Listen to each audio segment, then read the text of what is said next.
क्या आपने कभी सोचा है कि हमारे जीवन में जो कुछ भी घटित हो रहा है वो सब पहले से तय है। कोई राजमहल में जन्म लेता है तो कोई फुटपाथ पर, किसी को बिना मांगे सब कुछ मिल जाता है और कोई जीवन भर संघर्ष करके भी खाली हाथ रह जाता है। क्या ये महज एक संयोग है या फिर किसी अदृश्य शक्ति ने पहले ही हमारी कहानी के पन्ने लिख दिए हैं? नमस्कार दोस्तों, आध्यात्मिक धारा में आपका स्वागत है। आज हम जीवन के सबसे गहरे और रहस्यमय सवाल पर से पर्दा उठाने जा रहे हैं। मनुष्य का भाग्य आखिर कब लिखा जाता है?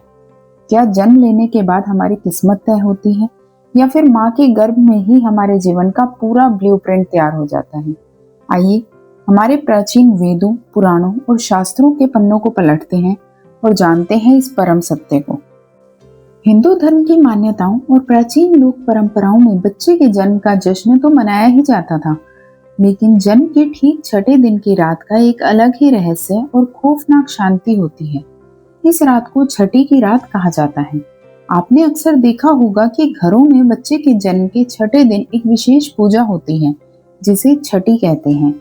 लेकिन ये पूजा केवल एक जश्न नहीं है, ये उस महाघटना की तैयारी है जो उस रात एक बंद कमरे में घटित होने वाली होती है। हमारे शास्त्र कहते हैं कि जन्म के बाद पहले 5 दिन शिशु इस भौतिक संसार और आध्यात्मिक जगत के बीच झूल रहा होता है, लेकिन छठा दिन वो समय होता है जब उसकी इस जन्म की आधिकारिक शुरुआत होती है। सैकड़ों वर्षों से हमारे बुजुर्ग एक परंपरा निभाते आ रहे हैं। छठी की रात को सूरज ढलने के बाद शिशु के सिरहाने कोरा भोजपत्र या सादा कागज, एक लाल स्याही और एक कलम रख दी जाती है। उस रात शिशु की माँ या घर की किसी बुजुर्ग महिला को पूरी रात जागने के लिए कहा जाता है। कमरे का दरवाजा हल्का सा खुला छोड़ दिया जाता है और एक अखंड दीपक जलाया जाता है। आखिर ये सब किसके लिए? ये तैयारी होती है ब्रह्मांड के सबसे बड़े रचयिता, सृष्टि के निर्माता भगवान ब्रह्मा जी के स्वागत के लिए। पुराणों के अनुसार अर्धरात्रि के समय जब पूरी दुनिया गहरी नींद में होती है, तब स्वयं विधाता एक अदृश्य और सूक्ष्म रूप में पृथ्वी पर आते हैं। वे सीधे उस सूतिका ग्रह में प्रवेश करते हैं जहां नवजात शिशु सो रहा होता है। विधाता शिशु के सिरहाने रखे उसी कलम और स्याही से शिशु के मस्तक पर उसके पूरे जीवन का भाग्य लेख लिखते हैं। इसे भाल लिखित या विधाता का लेख कहा जाता है। वो अक्षर इतने सूक्ष्म और अदृश्य होते हैं कि कोई भी मनुष्य या विज्ञान उन्हें नहीं पढ़ सकता। ब्रह्मा जी उसी रात ये लिख देते हैं कि ये बच्चा जीवन में कितना धन कमाएगा, इसे कितना सुख मिलेगा, कितनी बीमारियां आएंगी, इसका विवाह किससे होगा और इसकी मृत्यु किस दिन और किस क्षण होगी। ये जीवन की पूरी पटकथा होती है, जिस पर छठी की रात को ब्रह्मा जी की मुहर लग जाती है। इसी रात से जुड़ी एक और महान सत्ता है, छठी मैया या देवी षष्ठी। ब्रह्म वैवर्त पुराण के अनुसार देवी षष्ठी भगवान कार्तिकेय की पत्नी और माता देवसेना का ही एक रूप है, जिन्हें प्रकृति के छठे अंश से उत्पन्न माना जाता है। जब ब्रह्मा जी भाग्य लिख रहे होते हैं, तब देवी षष्ठी एक अदृश्य रक्षक के रूप में शिशु के प्राणों की रक्षा करती हैं, क्योंकि शिशु उस समय नकारात्मक शक्तियों के प्रति सबसे अधिक संवेदनशील होता है। छठी मैया ये सुनिश्चित करती हैं कि विधाता बिना किसी विघ्न के शिशु का भाग्य लेख पूरा कर सके। एक बार जब ब्रह्मा जी की कलम रुक जाती है और वो लेख पूरा हो जाता है, तो उसे विधि का विधान मान लिया जाता है। हमारे शास्त्रों में स्पष्ट कहा गया है, विधाता की कलम से जो एक बार ललाट पर लिख दिया गया, उसे तीनों लोगों की कोई भी शक्ति मिटा नहीं सकती। लेकिन क्या ब्रह्मा जी ये भाग्य अपनी मर्जी से लिखते हैं? क्या वे किसी से पक्षपात करते हैं? इसका उत्तर आपको हैरान कर देगा।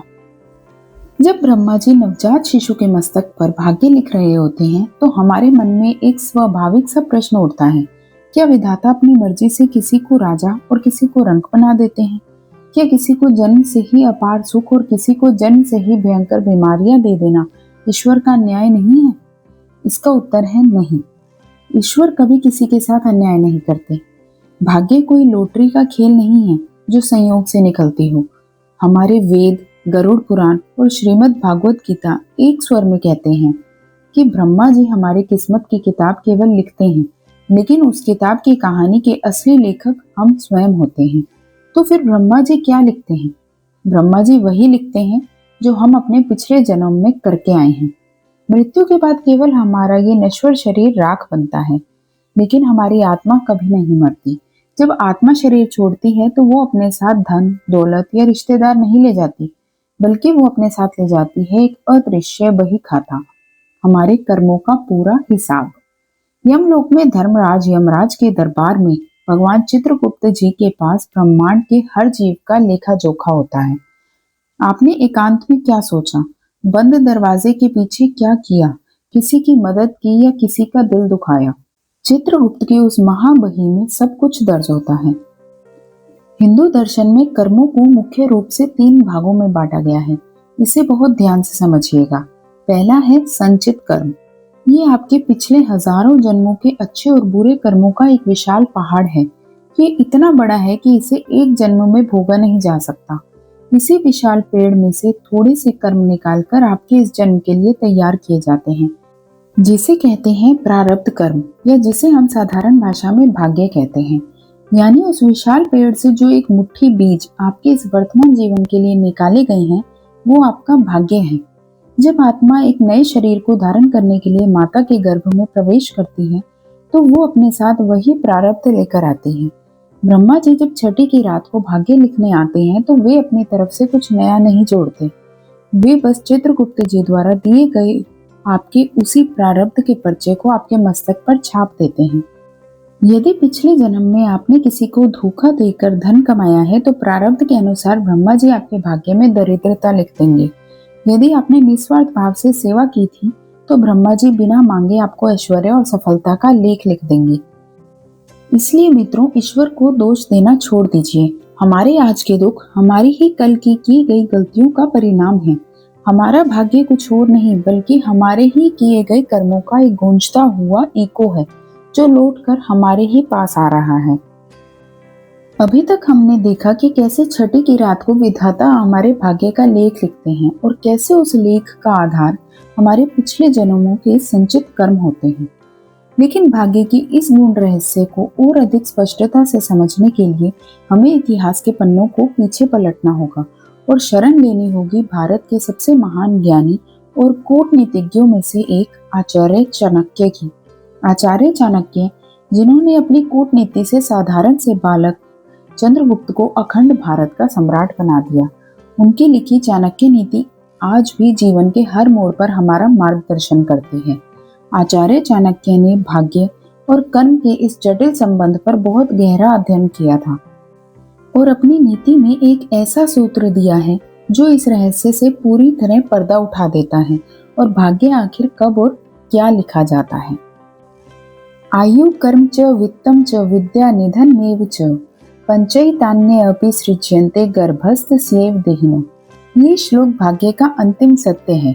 आचार्य चाणक्य कहते हैं कि जब मनुष्य अपनी माता के गर्भ में होता है, ध्यान दें, जन्म लेने के बाद नहीं, छठी की रात को भी नहीं, बल्कि जब ये केवल एक भ्रूण के रूप में अपनी माता के गर्भ में पल रहा होता है, तभी विधाता उसके भाग्य की 5 सबसे महत्वपूर्ण चीजें हमेशा के लिए तय कर देते हैं। इन 5 चीजों में कोई बदलाव नहीं किया जा सकता। आइए इन 5 स्तंभों को गहराई से समझते हैं कि विधाता गर्भ में क्या क्या लिख देते हैं। सबसे पहला और सबसे अटल स्तंभ है आयु।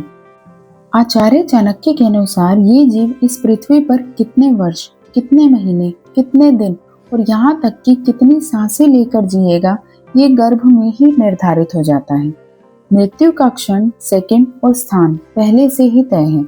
कोई भी दवा, कोई भी दुआ और कोई भी शक्ति उस निश्चित समय से ना 1 सेकंड पहले मृत्यु को बुला सकती है और ना 1 सेकंड बाद तक जीवन को टाल सकती है। ये संसार का वो कोटा है जो गर्भ में ही मिल जाता है, जिसे हम हर पल खर्च कर रहे हैं। दूसरा स्तंभ है कर्म। यहाँ कर्म से तात्पर्य केवल हाथ पैर हिलाने से नहीं है, बल्कि उस कार्य क्षेत्र और उन बड़े कार्यों से है जो वह व्यक्ति अपने जीवन में करेगा। वो धर्म के रास्ते पर चलेगा या अधर्म के, वो राजा बनेगा या प्रजा, क्या वो वैज्ञानिक बनकर दुनिया बदलेगा या एक साधारण जीवन जिएगा। उसकी प्रवृत्तियां, उसकी रुचि और उसके जीवन का मुख्य उद्देश्य क्या होगा, ये विधाता गर्भ में ही उसके पिछले जन्मों के कर्मों के आधार पर तय कर देते हैं। यही कारण है कि समान शिक्षा मिलने के बावजूद 2 भाई अलग अलग क्षेत्रों में जाते हैं। तीसरा स्तंभ है वित्त, यानी धन, दौलत और संपत्ति। आचार्य चाणक्य कहते हैं कि मनुष्य अपने जीवन में कितना धन कमाएगा, कब वह करोड़पति बनेगा और कब उसे दरिद्रता का सामना करना पड़ेगा, ये भी गर्भ में ही लिखा जा चुका है। आपने देखा होगा कि कुछ लोग बहुत मेहनत करते हैं, फिर भी खाली हाथ रहते हैं और कुछ लोगों को कम प्रयास में ही अपार संपत्ति मिल जाती है। ये उनका गर्भ में लिखा गया प्रारब्ध है। धन का सुख और दुख पहले से ही निश्चित है। चौथा स्तंभ है विद्या यानी शिक्षा और ज्ञान। यहाँ विद्या का मतलब केवल किताबी डिग्री नहीं है, बल्कि विवेक और आध्यात्मिक ज्ञान से है। वह व्यक्ति कितना ज्ञानी होगा, उसकी बुद्धि कितनी तीव्र होगी, क्या वह शास्त्रों को समझ पाएगा या मूर्खतापूर्ण जीवन जिएगा, ये सब गर्भ में तय होता है। भाग्य ही उसे गुरु से मिलवाता है और भाग्य ही उसे ज्ञान की ओर मोड़ता है। कभी कभी बहुत पढ़े लिखे लोग भी जीवन में असफल हो जाते हैं क्योंकि उनके भाग्य में विवेक का अभाव लिखा होता है। और अंत में पांचवा और सबसे कड़वा सच, निधन यानी मृत्यु का प्रकार। आचार्य चाणक्य कहते हैं कि आयु के साथ साथ मृत्यु कैसे होगी, ये भी गर्भ में ही लिख दिया जाता है। क्या मृत्यु शांति से होगी या बीमारी से? क्या किसी दुर्घटना में होगी या बुढ़ापे में? वो स्थान जहाँ मनुष्य अपना प्राण त्यागेगा, वह भी पहले से ही आरक्षित है। जब मौत आती है तो भाग्य मनुष्य को ठीक उसी समय और उसी स्थान पर खींच लाता है जहाँ उसकी मृत्यु लिखी होती है। आचार्य चाणक्य का ये सूत्र हमें समझाता है कि भाग्य कोई अंधविश्वास नहीं है, बल्कि एक अत्यंत गहरा आध्यात्मिक और वैज्ञानिक विधान है। विधाता हमारे पूर्व जन्मों के कर्मों को एक सॉफ्टवेयर की तरह हमारे शरीर के बनने से पहले ही गर्भ में लोड कर देते हैं। गर्भस्थ सेव दहीन, ये शब्द याद रखिएगा। ये सब कुछ गर्भ के भीतर ही तय हो जाता है। लेकिन क्या इसका मतलब ये है कि हमें प्रयास करना छोड़ देना चाहिए? चाणक्य नीति का ये मतलब बिल्कुल नहीं है। कर्म और भाग्य के इस युद्ध में असली जीत किसकी होती है, ये हम आगे जानेंगे। जब हम आचार्य चाणक्य का वो श्लोक सुनते हैं कि गर्भ में ही हमारी आयु, कर्म, धन, विद्या और मृत्यु तय हो चुकी है, तो हमारे मन में एक बहुत गहरी निराशा और एक बड़ा सवाल जन्म लेता है। सवाल ये है कि यदि सब कुछ पहले से ही लिखा जा चुका है, तो फिर हमारे कर्म करने का क्या फायदा? यदि मुझे गरीब ही रहना है तो मैं मेहनत क्यों करूं? क्या हम केवल ईश्वर के हाथों की कठपुतली हैं जो एक लिखी हुई स्क्रिप्ट पर नाच रहे हैं? मान लीजिए आपके भाग्य में लिखा है कि आपको एक जमीन मिलेगी। ईश्वर ने पिछले जन्म के कर्मों के आधार पर एक व्यक्ति को बहुत उपजाऊ जमीन दे दी और दूसरे को पथरीली और बंजर जमीन। ये भाग्य है जिसे बदला नहीं जा सकता। जमीन आपको मिल गई, लेकिन उस जमीन में कौन सा बीज बोना है, उसमें पानी डालना है या नहीं, या उसे ऐसे ही बंजर छोड़ देना है, ये आपका वर्तमान कर्म है। यदि उपजाऊ जमीन पाने वाला व्यक्ति अहंकार में आकर खेत में बीज ही ना डाले, तो उसका अच्छा भाग्य भी उसे भूखा मार देगा। और यदि बंजर जमीन पाने वाला व्यक्ति दिन रात एक करके उसमें पसीना बहाए, तो वो उस बंजर जमीन से भी सोना उगलवा सकता है। भाग्य आपको परिस्थिति देता है, लेकिन उस परिस्थिति से कैसे निपटना है, ये आपका कर्म तय करता है। भाग्य ताश के पत्तों की तरह है। विधाता ने जो पत्ते आपको बांट दिए वो भाग्य है, लेकिन उन पत्तों के साथ खेल कैसे जीतना है वो आपका कर्म है। यदि भाग्य ही सब कुछ होता तो कुरुक्षेत्र के मैदान में भगवान श्री कृष्ण को 700 श्लोकों वाली श्रीमद् भगवद गीता सुनाने की आवश्यकता ही नहीं थी। यदि अर्जुन ने हथियार डाल दिए तो श्री कृष्ण ये कह सकते थे कि हे अर्जुन, तू सो जा, कौरवों की मृत्यु तो भाग्य में लिखी ही है, वे अपने आप मर जाएंगे। लेकिन भगवान ने ऐसा नहीं कहा। भगवान ने कहा, कर्मण्येवाधिकार अस्ति मा फलेषु कदाचन, अर्थात तेरा अधिकार केवल कर्म करने में है, फल की चिंता मत कर। श्री कृष्ण ने अर्जुन को युद्ध करने के लिए प्रेरित किया, क्योंकि यदि भाग्य में कौरवों का विनाश लिखा था तो उस भाग्य को पूरा करने के लिए अर्जुन का बाण चलाना भी अनिवार्य था। बिना कर्म के भाग्य फलित ही नहीं होता। हमारे वेदों में स्पष्ट लिखा है कि मनुष्य अपने वर्तमान कर्मों की अग्नि में अपने पुराने बुरे भाग्य को भस्म कर सकता है। जो कुछ भी छठी की रात को या गर्भ में लिखा गया, वह आपके पिछले जन्मों का फाइनल रिजल्ट था। लेकिन आज इसी क्षण आप जो सोच रहे हैं, जो कर रहे हैं, वो आपके भविष्य की नई स्क्रिप्ट लिख रहा है। आप कठपुतली नहीं हैं। ईश्वर ने आपको विवेक दिया है। निर्णय लेने की आजादी दी है। अगर आपके भाग्य में ठोकर खाना लिखा है तो वो ठोकर तो लगेगी, लेकिन आप वहां बैठकर रोते हैं या फिर से खड़े होकर दौड़ना शुरू करते हैं, ये आपका कर्म है। याद रखिए, भाग्य केवल आपके जीवन का 1% हिस्सा तय करता है, बाकी का 99% आपके कर्मों से निर्मित होता है। अब तक हमने साझा किया कि हमारा भाग्य हमारे ही पिछले कर्मों का फल है, लेकिन यहाँ एक ऐसा प्रश्न खड़ा होता है जो हर मनुष्य के मन को झकझोर देता है। क्या विधाता के लिखे उस लेख को, उस क्रूर भाग्य को किसी भी कीमत पर बदला जा सकता है? इसका उत्तर है हाँ, लेकिन इसके लिए साधारण कर्म नहीं, बल्कि प्रचंड पुरुषार्थ, अटूट भक्ति और ईश्वर की पूर्ण कृपा की आवश्यकता होती है। हमारे पुराणों में दर्ज मार्कंडेय ऋषि की कथा इस बात का सबसे बड़ा और जीवंत प्रमाण है कि कैसे एक मनुष्य ने अपने कर्म की शक्ति से स्वयं काल को भी पीछे हटने पर मजबूर कर दिया था। ऋषि मृकंडु के यहाँ जब पुत्र मार्कंडेय का जन्म हुआ तो छठी की रात को विधाता ने उनके मस्तक पर स्पष्ट लिख दिया था कि इस बालक की आयु केवल 16 वर्ष होगी। ये उनका अटल प्रारब्ध था।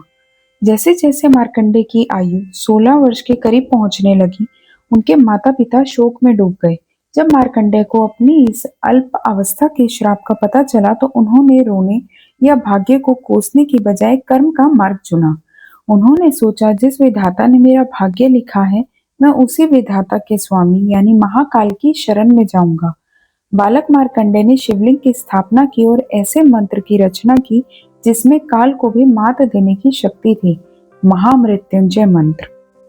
ओम त्र्यंबकम यजामहे सुगंधिम पुष्टिवर्धनम उर्वारुकमिव बंधनान् मृत्युर्मुक्षीयमामृतात्।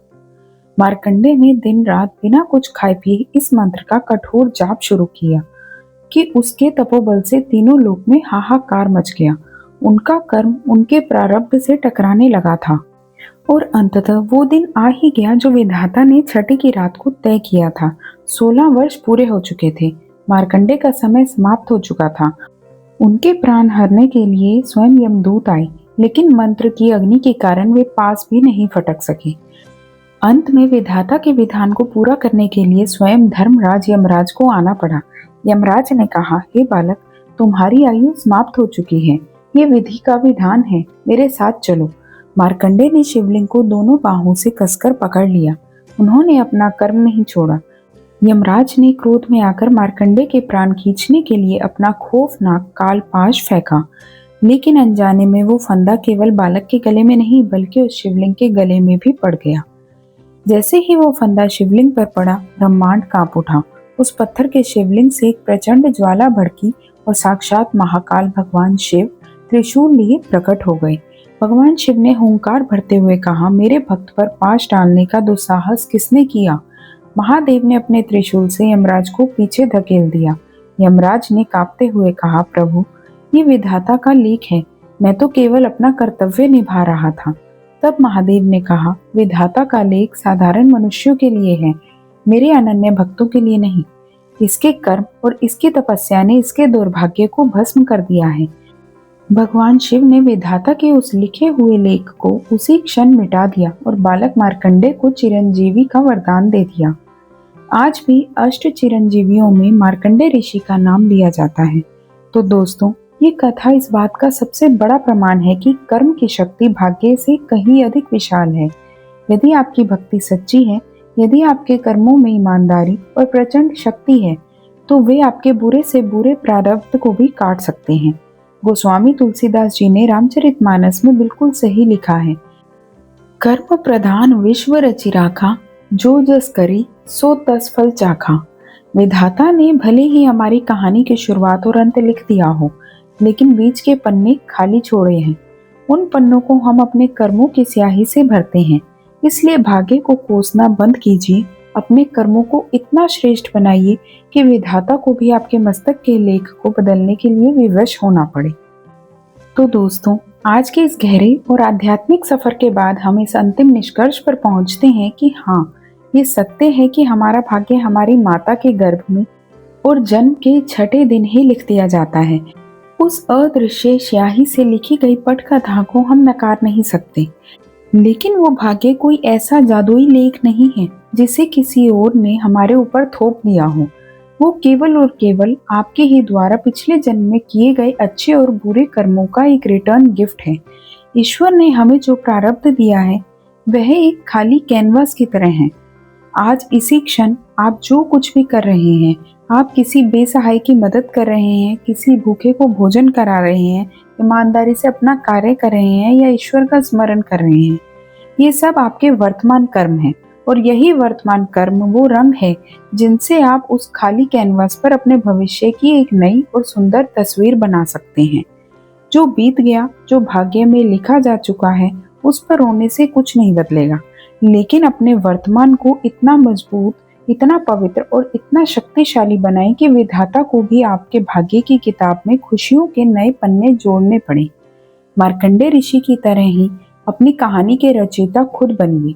आपके हाथ में ईश्वर ने जो विवेक और कर्म की शक्ति दी है, वही आपका सबसे बड़ा अस्त्र है।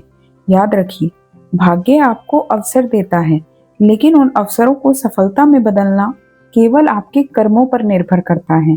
भगवान का स्मरण करें, अपने कर्तव्यों का पालन करें और अपने जीवन को सार्थक बनाएं।